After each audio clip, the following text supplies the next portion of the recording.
From the time I was 7 until I was 17, I was overweight. At my heaviest, I was 5'8" and 175 pounds. I ate well, but in too large quantities, and I rarely made a concerted effort to burn off the extra calories. In a very large pot, bring 5 quarts water and 3 tablespoons salt to a boil.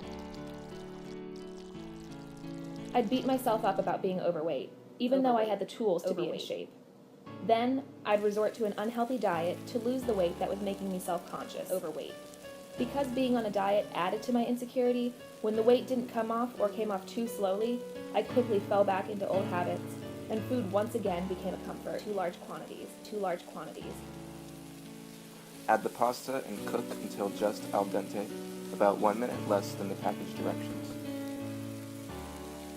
It sounds like a psychotic seesaw, but this is often the way insecurities feed off one another.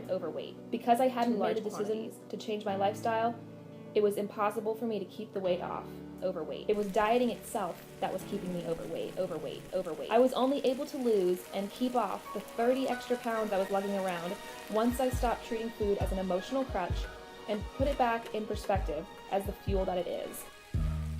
Occasionally give the pasta a stir so it doesn't stick together. Scoop out and reserve half cup of the pasta water before draining the pasta. Once I made the rules about when to eat, basically, whenever my body truly needed refueling with a few treats here and there, I could pretty much eat what I wanted. When I stopped feeding emotional hunger with food, I stopped having to worry about never feeling satisfied. Meanwhile, put a large skillet over low heat. Add a quarter cup of the olive oil followed by the garlic. Gradually, what I ate began to shift toward the healthier end of the spectrum, and success led to success. Cook until the garlic becomes fragrant but not browned, about 1 minute. Once I was able to reorganize my life, the rest took care of itself.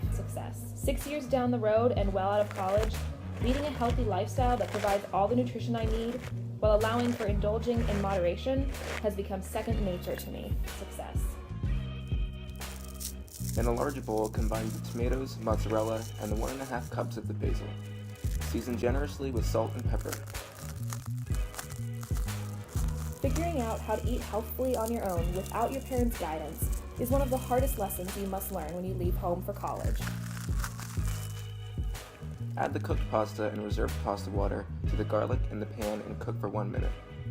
Taste and adjust the seasoning, adding salt and pepper as needed.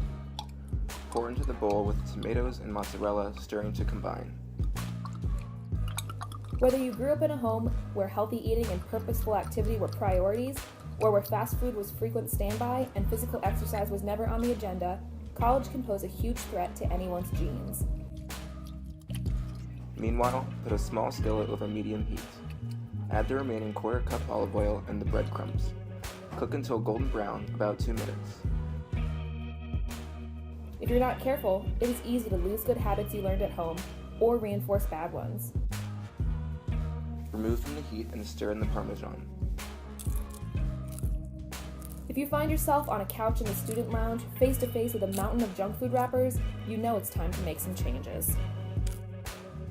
Garnish the pasta with the breadcrumb mixture and the remaining ½ cup of basil and serve immediately.